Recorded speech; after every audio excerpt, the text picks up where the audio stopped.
Good morning and welcome to another episode of A Conversation with Father Orsi. I'm B.C. Cloutier, Chairman of the Board of Action for Life, and this is Father Michael Orsi.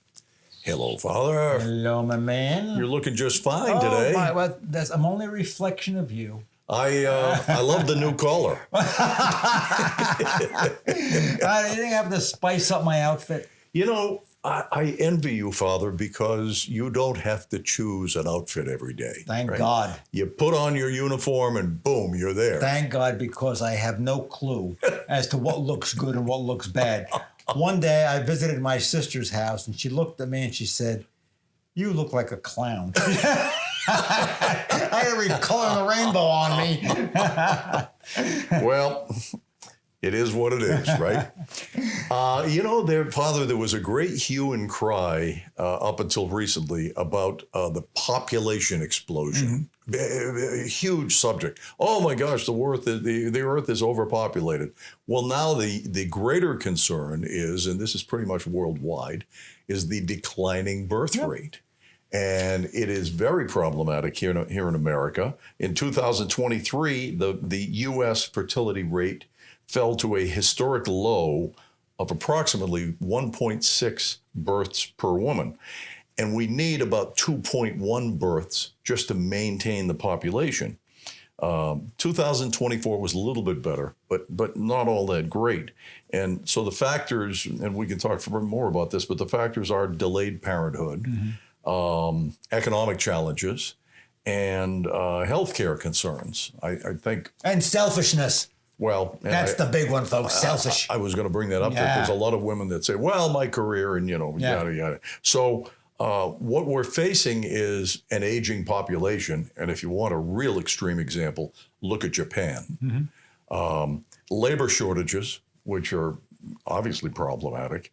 And then that results in reduced economic growth. Right. So the idea that we shouldn't be having kids is crazy. It is. That's a technical word, by the way. Crazy. Yeah, I heard it before. I studied that word. As a matter of fact, I've been called crazy.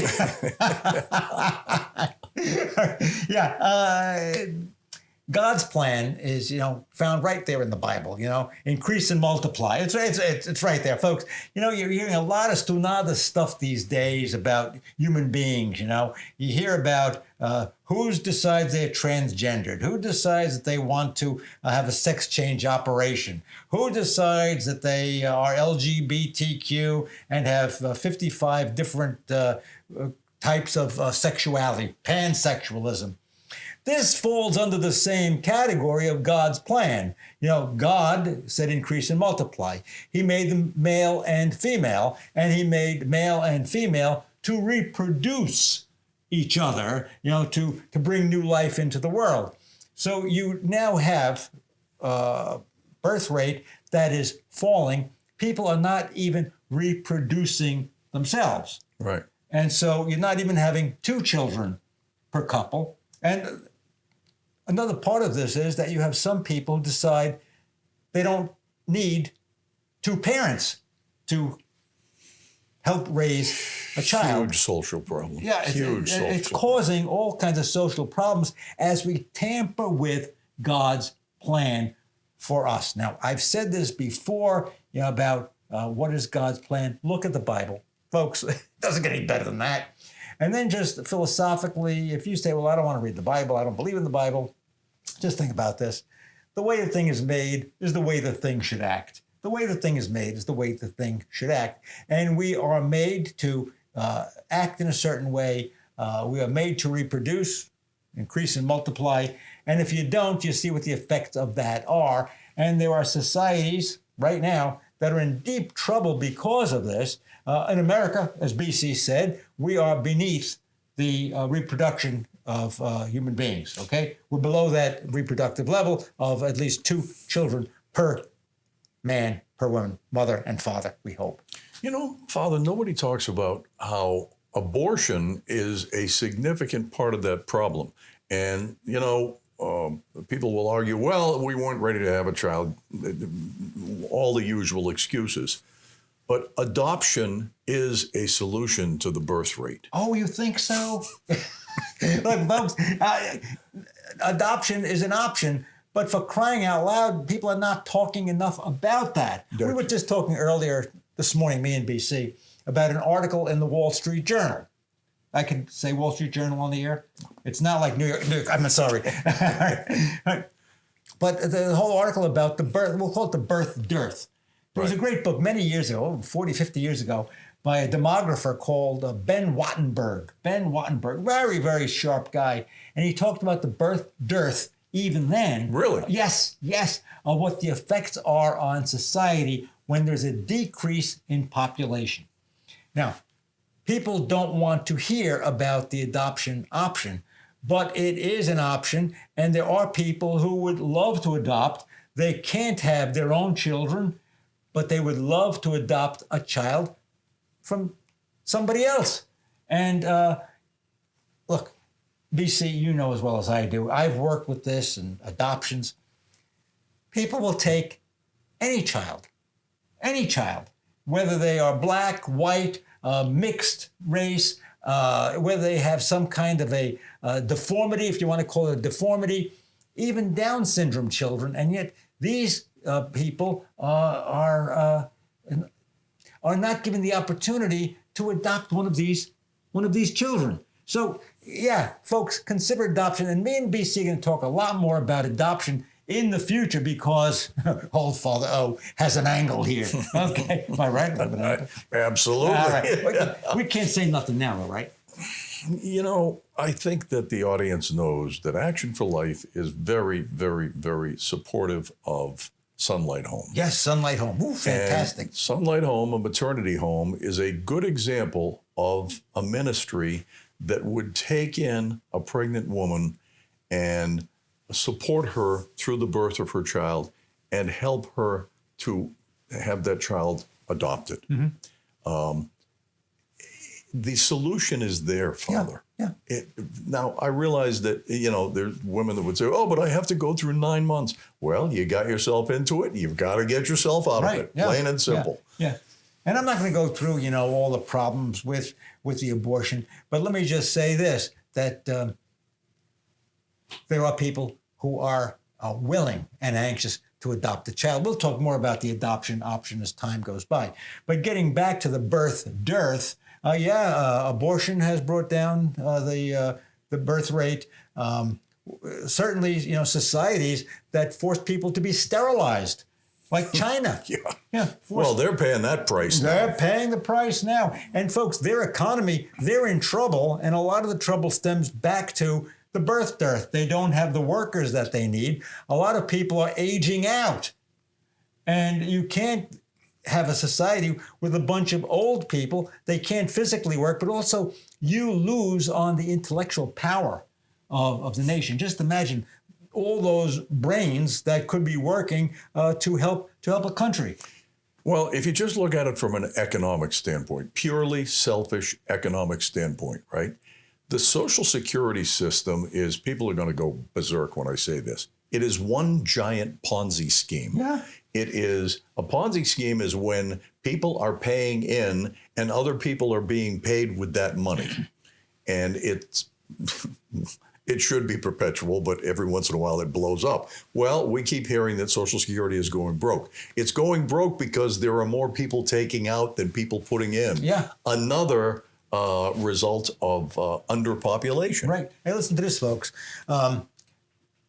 In Europe, I mean, what's happening here is nothing compared to what's happening in Europe, where the birth rate is like way, way down, and the native populations in places like Italy and Germany and Ireland and France, they are losing their native population, and they are being replaced by different populations coming in to their countries. So, for instance, there's a large influx of Muslims going into Western Europe. Yep. And the Muslims, as part of their religion, they believe that you should have many children. And, of course, they also allow for numerous wives, and therefore you can have numerous children. And the idea is that these lands are being conquered by an explosion in the population of Muslim people. And you have places in Europe where certain towns, I think there's 50 towns in England that have large Muslim populations and Muslim mayors. So same is true in France, but there are certain areas in France that these places, they are run even legally within their own area by Islamic courts. Sharia law. Sharia law. Yeah. Yeah. I think they call it in France the banlieue. I think it's banlieue. You're French. How do I say that? I have no idea. You have no idea. Not a clue. Right? I think it's banlieue, something like that. So yeah, they're changing their native populations. Now, this happened in Germany because there was a shortage of people in Germany back in the 60s and 70s, and they were bringing people in from Turkey. And they were to be the workers. They would take the jobs that the German people didn't want, or they couldn't supply people to do these jobs. And the Turkish population grew exponentially in Germany. And I'm told that in certain areas of Germany, like Bavaria, that they have grown to the point where they are in control of many, many areas in Bavaria. And the Turks generally are Muslim. Yes. You know, I was in Germany for the World Cup, I don't know, 20 years ago. And I landed in Frankfurt. And I was surprised to see the Turkish flag. I still was, not thinking about the population change. But in the windows, Turkey was playing Germany in the World Cup. And I'm looking around, and in the windows of the apartment houses, there's the Turkish flag. All right. Now, how could you have a country where you have a large part of your population that is rooting for another country? I mean, like, if I were in this country and I see, we're having some kind of a Olympics, and I want the American team to win, and I'm going down the street and I'm seeing the flag of Red China in people's windows, that there's a big problem here. Father, that brings us to the whole Palestinian conflict, that these kids, not all Palestinian, but these kids are demonstrating in American cities for the issues, or against, I guess, as the case may be, Gaza. And so they want to change our culture. They don't like what we do, but they want to stay here. Yeah. So this is sort of ironic that they very much appreciate our Bill of Rights, which obviously includes freedom of expression, and yet they don't want to be deported. So, I guess that's off population. But there are a lot of things that are happening because of low birth rates. Right. And, in order for a country to maintain itself and to maintain, for us in Western civilization, our Western values, we have to have a native population that is at least reproducing itself, or else other people come in and can change the culture. Okay? Well, Dearborn, Michigan is a great example. Right. That Dearborn, Michigan is largely Muslim population. Right. They've elected Muslim officials, and they're governed, again, I think, sort of according to Sharia law, even when it conflicts with American law. Right. There's a situation, I don't know if it's been resolved yet, in Texas, where there are plans to develop a Muslim town. And people of Texas are very concerned because they want to know if this Muslim town is going to play by the rules of the state of Texas, or are they going to have their own law system rule the town by Sharia law? So these things are very, very important. Now, they are secondary. They're not primary. Primary is how many children do we have, and do we have a responsibility to have children, because children are made in the image and likeness of God. That's the primary thing, and that we are called, as I said at the beginning of the show, to reproduce, bring new life into the world, and to nurture this life so that this life is a holy life and a life that is going to once again go back to God. A lot of people are not taking their responsibility. This is a responsibility, folks, that people have. Young people, I mean, people have big families, and big families are wonderful. But people are waiting too long. I mean, they are waiting too long to have children. You say, well, I'm not ready yet. I got to do a lot of other stuff in my life. I want to travel. I want to make money, whatever the case may be. My mother had an expression. You know, I'm amazed. I watch kids all the time, and I go see my niece, and she has kids, and my great nieces and great nephews, and I just look at the energy that they have. Yeah. And I say, I could never keep up with these kids. But my mother had an expression. That's why God gives young people children. They can do it, and they can have children. That's part of how we're made. You're a young person. Your body is geared toward having children. It's an instinct. It's an instinct that you have to want to bring new life. You're denying a basic human instinct if you say, I don't want kids. If you wait too long, the body begins to, let's face it, folks, as you get older, you don't know nothing yet till you reach my age. You can't do what you did as a young person. Even bearing a child is not an easy thing as somebody gets older. But say, I'm going to wait until I'm 35 and I'll have one kid. No. You have a family. You need brothers and sisters, and you need all of those things to raise a healthy family and to socialize a child into society. So if you start at 35, maybe you can have that one kid. But, let's face it, you start in your 20s, you're able to do it physically. You can carry a child to a healthy birth.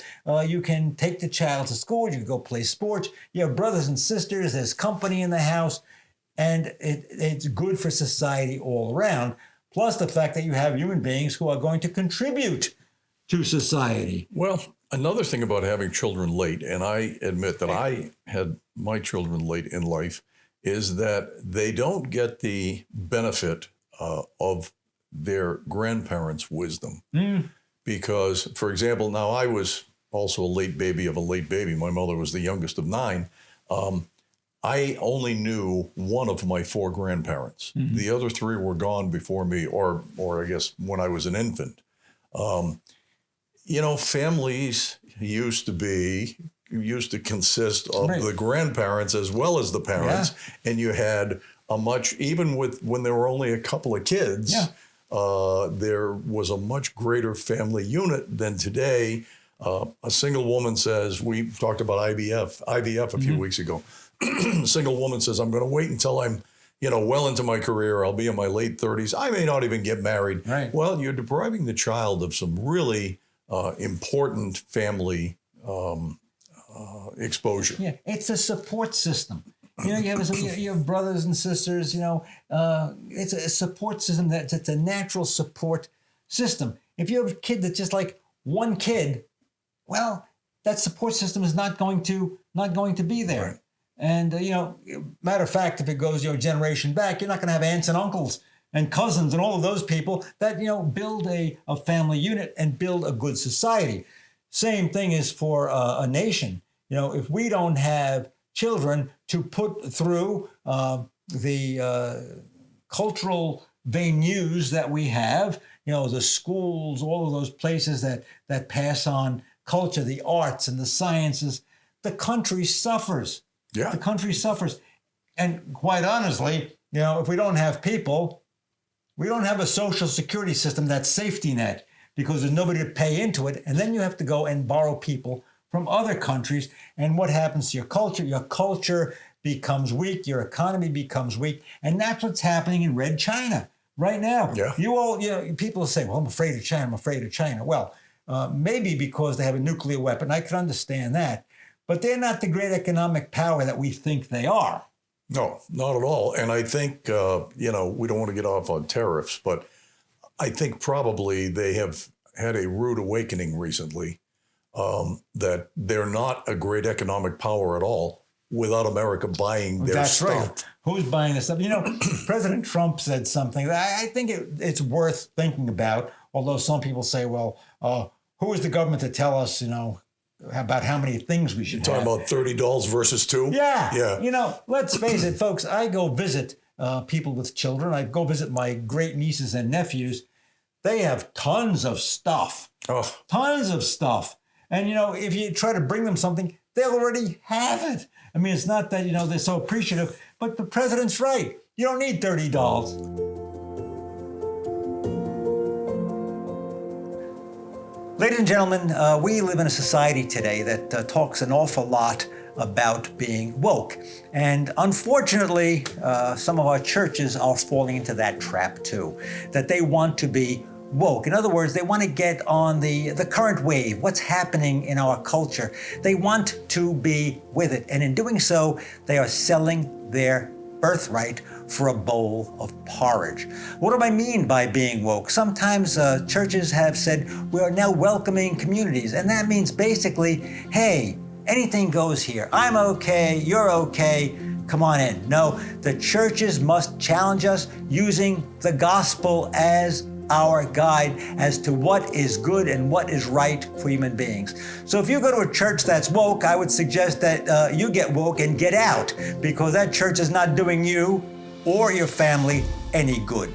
Lara Trump is coming to Naples on November 6th, and discounted early bird tickets are available now. Get a 25% discount by buying now at actionforlife.org/events. November 6th is your once-in-a-lifetime opportunity to get up close and personal with Lara Trump, a prominent political figure, television personality on Fox News, and a dedicated advocate for family and conservative values. Enjoy elegance, education, and enlightenment as Action for Life presents the Golden Age Gala. Watch Lara Trump and Father Michael Orsi engage in a highly anticipated dialogue on stage at the beautiful Naples Grand Beach Resort. Make your reservation now for the Golden Age Gala featuring Lara Trump, Thursday, November 6th. The Golden Age Gala promises to be an evening to remember as we gather to recognize and uphold the sanctity of life.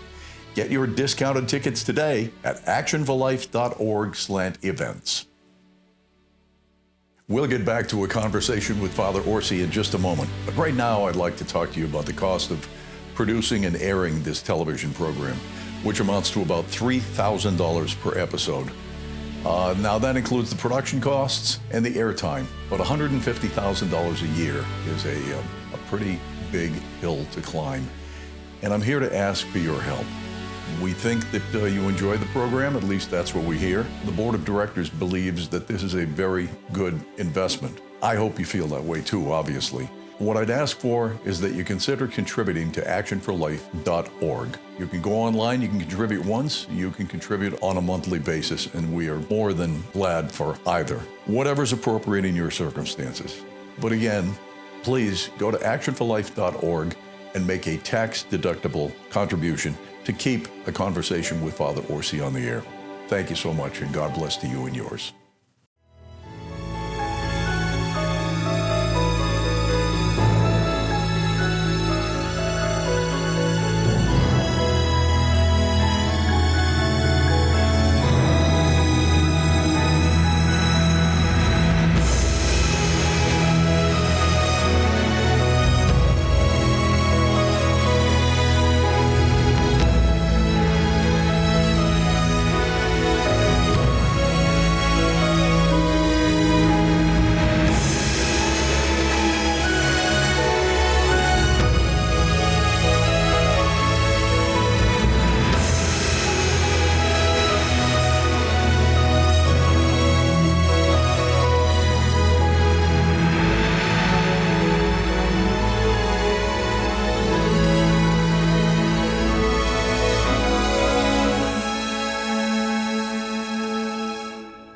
To St. Matthew's thrift shop and look at the stuff that's pretty much new. That you look at it and we're as guilty as everybody else of saying, why do we even have this? Let's just, we'll give it to St. Matthew. Yeah, right. We buy things for the sake of buying. As a commercial about St. Matthew's House, old Father O is on the board there. If you're looking to buy some stuff that's really good and at a reasonable price, go to St. Matthew's House. You can even go online and buy things from our e-warehouse and get some great things. You don't have to keep on buying new stuff and have Mr. Amazon come and drop it off your door, like even one day. You can see stuff, and again, this is not a commercial for St. Matthew's house. Yes, it is. But you can see stuff in the stores, in the St. Matthew's stores, that still have the original price tags on them. Yeah. The people bought something and said, I don't want it. I'll give it to St. Matthew's house. Right. But back to the original point, we consume an awful lot of stuff that we don't need. Yeah. And the Chinese people, I think, are realizing that there is a time of reckoning. Yeah. But back to the original premise, the Wall Street Journal ran an article we're taping this today, and I think it was in today's edition, that says that America should welcome Hispanic families because they do continue to have multiple children. And that's true. And we do welcome Hispanic families. We do.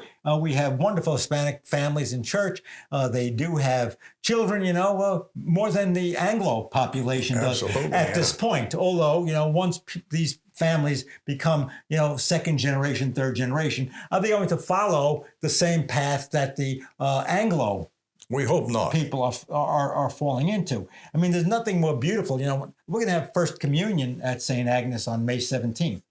And, it's just a wonderful thing to see all of these children, and a large percentage now, maybe even half, are Hispanic.